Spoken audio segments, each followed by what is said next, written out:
one, have you ever done something like this where you go under the leg? First of all, here's what the leg movement is. I'll show you from the side. If you imagine that what's happening is you're going from overhand on your left, right? So keep in mind, I just oriented this 90 degrees this way. You're going from overhand on your left, and then you're coming to underhand on your right. We're gonna use your right hand for this. And what you're gonna do is you're gonna take your right hand and come down toward your crotch. When you do that, you shift your weight into your left leg. And as you shift, you use the momentum of your right leg to kick up and back behind, because then you're gonna rotate 180 degrees. So it's a lift, kick back, and turn.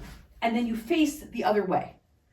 So you start, if we were now to reorient it this way, you start facing your left, put your weight in your left foot, lift up your right foot, kick, come around, and then you end up facing the right at the end. If we take that same concept, and then what you do is as the poi is coming down to the 6 o'clock, you lift the leg and come under at that point, and then come back behind. You can turn the 180 degrees. When you do the figure 8, so your hand has to come underneath all the way so that you can do the loop behind you.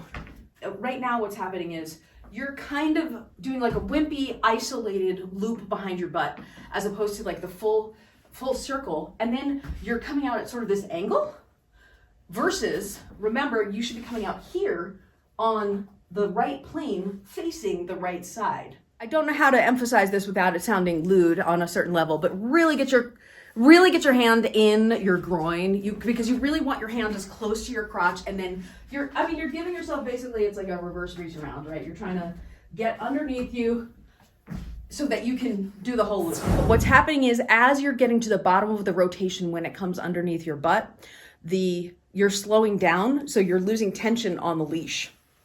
If you just keep falling through, so here's what's happening. You're coming down, and you're getting here, and then you're good, and then you slow down. Then what happens is you lose the plane with the poi, and then because it's losing tension on the leash, it's hitting the leg. So if you give it more force as you go under and scoop out to the side, that'll help. Okay, if I were to model the direction you're doing, so you're trying it with your left hand going underneath the left leg. Right now, you're good, and then you slow down right there. And then you see how it just went around my leg?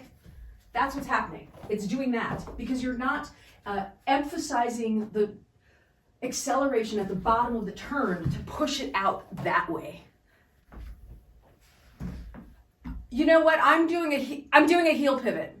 So I'm standing on the leg, and then as I come around with my lifting leg, I put my weight falls into my heel, and then I rotate on my heel.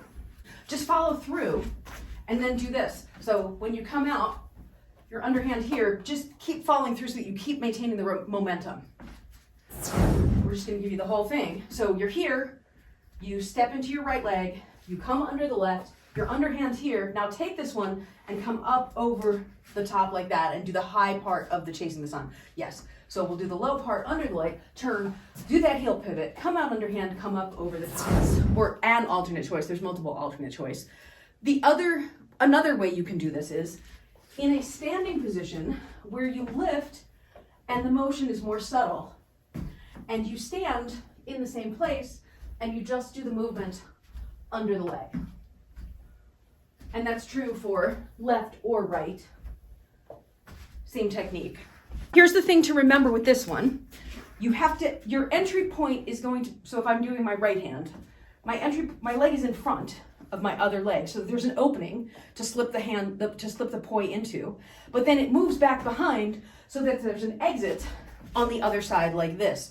So here, I'll show you. I'm gonna enter in front, exit behind, and then the leg moves from the front to the back, from the front to the back, from the front to the back, without as much rotation. So if you're worried about your knee or injury, we did it with and without pivoting, and then this was coming from the counterclockwise chasing the sun.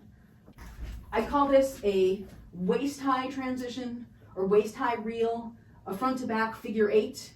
All of those things are accurate. I would call it a hip reel individually as well, any of those things. We did the hip reel in overhand under each leg, both with the turnout, where you're going from the side plane on one side to the side plane on the other side, and we did that with both of them, So this is the right under the right leg. This is the left under the left leg. And then we did it static, where you're standing there and you do the lift, but we only did that with one of the legs. But you can try it with the other for homework as well. So this is the right under the right leg, and then this is the left under the left leg. And for that one, I would say I am shifting the weight into the standing leg, but I am also, one thing that I think can happen when people do this is they curl in their back so that they end up looking like this versus more like a more erect spine. I think aesthetically it has a better, cleaner look. So because you're probably not going to be looking at yourself initially, try and maintain, like, keep your chest up as you're going. You want to practice all four versions of them, even just one-handed would be great, because you can use those in a two-handed combination where if you're doing it, I'll show you front view.